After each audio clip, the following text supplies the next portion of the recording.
Danes imamo terensko sejo na Krasu, ki sem jo organizirala za poslansko skupino Svoboda.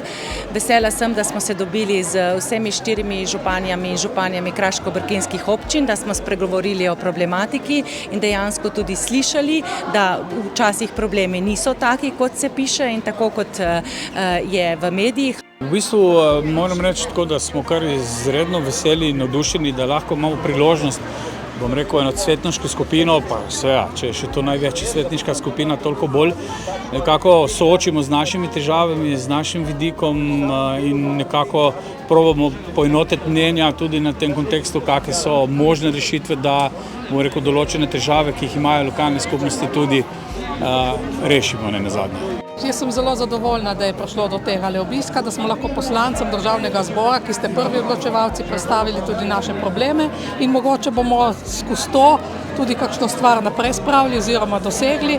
To sodelovanje more biti, tako da zelo pohvalno in upam, da se bomo še kaj srečali. Poslanke in poslanci sprejemamo zakone za ljudi.